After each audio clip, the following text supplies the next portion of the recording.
Thanks for joining us for 9 News at 5. I'm Alexandra Lewis. I'm Tom Green. Today, friends and supporters of Jalen Sebron rallied outside of the Douglas County Sheriff's Office, making their demands. They want them to be heard. 9 News reporter Janelle Finch is here in studio after attending that protest today in Douglas County. Protesters had a list of demands for the Douglas County Sheriff's Office. Those demands included releasing the name of the deputy who killed Jalen Sebron and calling for his termination. Family advocates gave the Sheriff's Office 24 hours to respond and comply. Justice for Jalen! Justice for Jalen! Dozens of people supporting the Sebrons gathered in Castle Rock this afternoon. They wore shirts demanding justice for Jalen and carried signs that called out the actions of the deputy who shot and killed him. Family advocates say the sheriff has been unwilling to meet with the Sebrons, take accountability, or apologize. Jalen's mom, Veronica, says she feels the justice system left her behind. I can't even grieve because there's so much anger and answers that I still need. Simple things can be done and said by taking accountability to alleviate what I have to go through in order to finally rest with my son and let him finally be at peace. I feel like he can't even be at peace because we still got to do this fight. Immediately after the shooting and up until this point, the Douglas County Sheriff's Office says the deputy saw Jalen that night outside the main event with a gun and he fired his weapon. The Sheriff's Office shared communication from the sheriff that he expects the investigation to finish in early April and requested to meet after that. Janelle Finch, 9 News. All right, Janelle, thanks for the update on that. 2 people have died, 4 more are in the hospital after a fire at an assisted living facility early this morning in Centennial. South Metro Fire says it started a little before 2:30. Crews evacuated 5 people, 1 person self-evacuated. In total, 6 people had to go to the hospital. South Metro says that while this was a small house, their fire response needed to be big. When we went by a few hours ago, part of the roof there appeared to be destroyed. Some windows were broken. The official cause of the fire at this point is careless disposal of smoking material. A warning from Broomfield Police tonight. They say a pair of flip-flops caused this crash on Flatiron Crossing Drive earlier this week. Broomfield Police say a woman kicked off her flip-flops while she was driving, and they ended up slipping underneath her pedals. She tried to put them back on as she pulled into the parking lot of a restaurant, but then her foot got caught on the accelerator. It pushed the car over the curb and, as you can see, right into that building. Police say nobody was hurt, but called it just a good reminder to avoid all distractions while driving and to never have anything near the pedals of your car. Let's take a look outside on this Thursday afternoon. A cloudy day for many, but we did warm up quite a bit today. Another day well above 70 degrees. Our weather impact team is now starting to point towards the weekend forecast. Kathy, that includes snow and rain. It does, but Tom, I think you're probably ready for a little moisture, right? I mean, Always.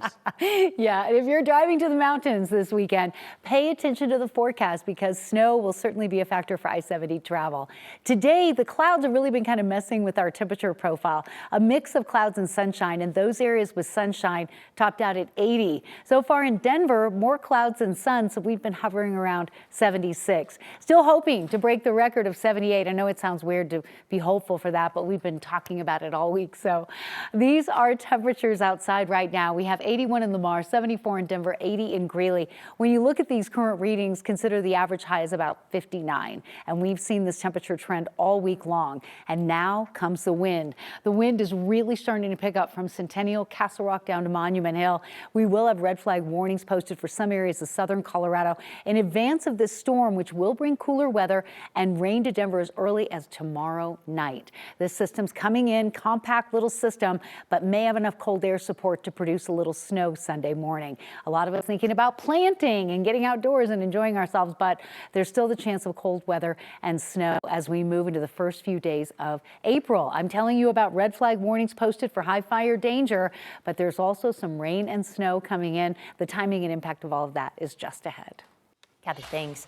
You know, we mentioned it briefly at the top of the hour, but it is official. Boulder will be the new home of the Sundance Film Festival. It was today that Sundance made the much-awaited announcement that it is moving the festival here to Colorado in 2027. 9 News reporter Jaleesa Irizarry is live in Boulder, where things have been buzzing today. Jaleesa, this is the news everyone in the arts community was dying to hear. Yeah, Alex and Tom, it's really exciting for a few reasons. Governor Polis says this has the potential to have a $2 billion impact for Colorado over the next 10 years. We know festivals like this bring jobs, bring visitors, and it could bring some money. Now, representatives with Sundance stress that they won't be here for just 10 days. They want to collaborate with communities throughout the state year-round. The festival will be centered around downtown Boulder. A number of theaters and venues will be used, and that will likely include the Pearl Street Mall and areas on the CU Boulder campus. Those with Sundance say Boulder is the perfect place for building community. Its culture, its open-mindedness really sold them. While they were grateful for Park City and Cincinnati for their interest in hosting, Boulder just stood out. But there was something about Boulder. No, Boulder's storied and vibrant community of audiences, artists, and filmmakers allows the Sundance Institute to lay the foundation for a strong future for the Sundance Film Festival. Now, officials couldn't have asked for a more perfect day or a more perfect setting to make this announcement because, guys, we are literally on a movie set. There is a movie being filmed in Boulder right now. The crew tells us it spans the 40s, 50s, and 60s, hence the classic cars. We saw some old movie signs for Miracle on 34th Street on the Boulder Theater windows. We hear the movie is called The Man Who Changed the World. Unclear what that genre is right now. That's something we will obviously have to stay tuned and wait and see, but this is something that Polis is excited about. This is what he wants to see more of. Reporting live in Boulder, Jaleesa Rosari, 9 News. I love a period piece. It's Yeah, so exciting. Looking forward to that. Jaleesa, thank you. A former astronaut's going to be visiting CU Boulder next week. Leland Melvin served on board the Space Shuttle Atlantis, helping to construct the International Space Station. Before his astronaut career took off, Melvin was actually drafted in the NFL by the Detroit Lions back in 1986. His football career, that was cut short due to injury, but following his space missions, Melvin served as the co-chair of the White House's Federal Coordination in STEM Education Task Force, where he worked to inspire students in STEM. So he'll be speaking to students at CU Boulder. That'll be April 3rd at 7 o'clock. A Centennial-based rocket company reached a major milestone this week. The U.S. Space Force finally certified ULA's Vulcan rocket to carry out national security space launch missions. This makes it only the second company after SpaceX to earn that designation. This move follows years of testing. The company says it completed over 180 tasks, passed more than 100 audits, and underwent numerous design and flight tests. Right now, it's not clear when the rocket will start carrying out those missions.